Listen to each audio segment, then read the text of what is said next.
Alright, so welcome to the next video. I'm here on my Dragon Knight in town, and I'm gonna go over crafting real quick. Crafting real quick is, it's pretty fun. It's not hard to do, not at all. You won't spend countless hours, sitting there crafting. It's not that type of game. I have noticed when I was leveling up that crafting gear is actually the best way to get new gear, which is pretty cool, to a point.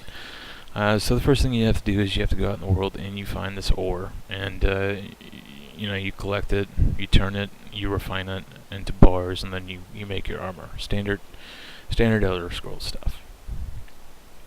But once you do that, let's see, I made some steel ignites for you.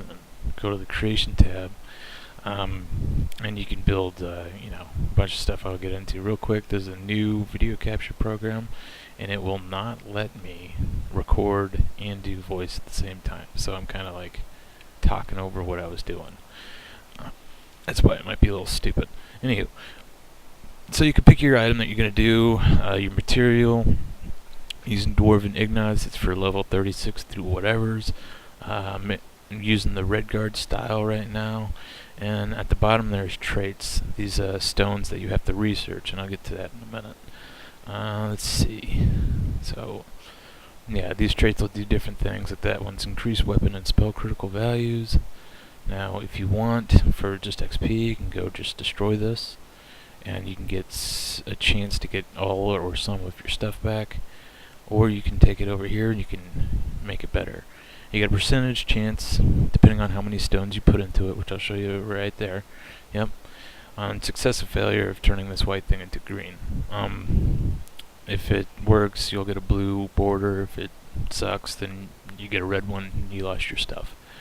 Now you can turn your green stuff into blue, into purple, and into yellow, which is the maximum level. Let's see, rushing over to researching. To get all these abilities, you have to have that item in your inventory, and you have to research, which I'll show you what that looks like right now.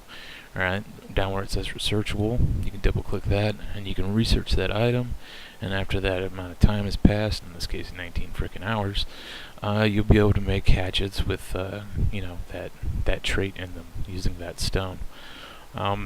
There's benefits to doing more. You'll get to do like fancy stuff later on in the game with it. You have to have so many traits to build special armor sets and whatnot.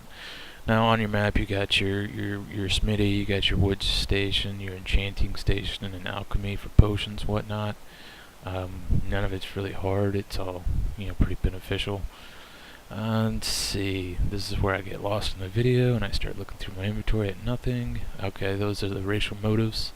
You have to read these books in order to make other people's stuff. Yep. There we go. Alright, so what I'm going to get into is I'm going to get into the class. The class is the Dragon Knight. The Dragon Knight from all the adverts was like, dude in heavy armors with heavy weapons, blah blah blah, dual wielding, or sword and board. But what's good is, especially in that tree that I just went through really quick, is they got a lot of flame abilities. And back when this game first came out, a lot of people were putting on cloth armor and a destruction staff, and they were just destroying shit with skills in that tree. I'm not sure if they've nerfed that or whatever. I imagine they did. It was very OP. It's still probably very viable. But you can use any weapon you want in the game. Obviously, you're gonna level it up, Oblivion style. You got a whole bunch of other skill points you can put in, and then your crafting skill points. Now, this game can get very nuts and bolts and numbers and whatnot. It seems like a lot, but it's really not that a lot. Like, there's no real way you can build your character and totally screw them up. You get skill points at the top left, and you use that to buy abilities. But like, you get a skill point every level or for certain quests or whatnot. You also have sky shards, and sky shards are all over every single map. You get 3 of them, you get a new skill point, and then you can spend that. Now, what I do on my characters, I usually go into 2 weapon abilities, weapon abilities. Like for this character, I'm 2-handed and 1-handed shield. and I have plenty of skill points to, purchase every single skill in that tree if I want. But yeah. Yeah, it's totally possible to heal while you are on your Dragon Knight. And what's kind of cool about soloing, if you're in a tough area and you have your restoration staff as your alternate weapon, because you just hit one button, you switch to your other weapons, you can sit there and while in combat, you're sitting there hitting the dude, and you can heal if you're in trouble and whatnot. You can switch back to your weapon, keep fighting. But anyways, that's the end of this video. I'll upload it and I'll see what you guys think. Later.